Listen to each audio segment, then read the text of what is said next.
So I was born in Florida. 3 months after I was born, we moved to the Philippines because my dad's in the military. Lived there for 3 years, then moved to California. Moved to Cuba when I was in third grade. Stayed there for a few years, lived with my grandma in Connecticut for a few years, then finally ended up back in California, San Diego specifically. And then I've just been there for until I went to college. I went to Humboldt State, so it was the other side of California.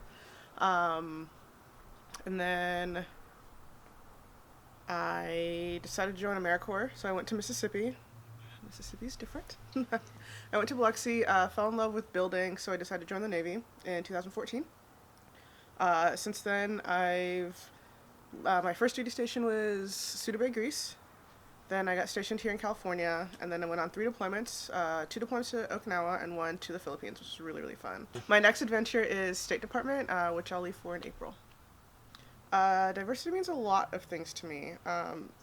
Being a child of someone in the military and then being in the military myself, you get to meet a lot of different people from a lot of different backgrounds. When I was in Greece, I learned that Greeks like to be loud and expressive. When I first got there, I'm like, why is everybody yelling? Like, no, that's just how they talk. I'm like, okay.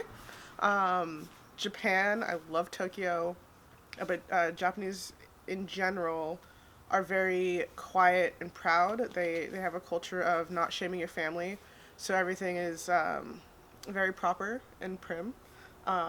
And what you see is what you get. So like when you go like in the U.S., when you see like a advertisement for a Big Mac, it's like so juicy, and you're like, yes, I want to have that. Then you actually get it, and you're like, oh, it's slapped together. In Japan, what you see is what you get. So if you point to something and it's like this big bowl of carbonara and looks amazing, that's what you actually get. So it's really nice that they have that kind of tradition. But again, working in the military, especially, I joined when I was 28, so I'm definitely a lot older than some of the younger troops. So seeing someone 18, fresh out of college, never having lived on their own, it's challenging. But it's diverse. So you can learn from people older than you, younger than you, different backgrounds. So yeah, that's kind of it.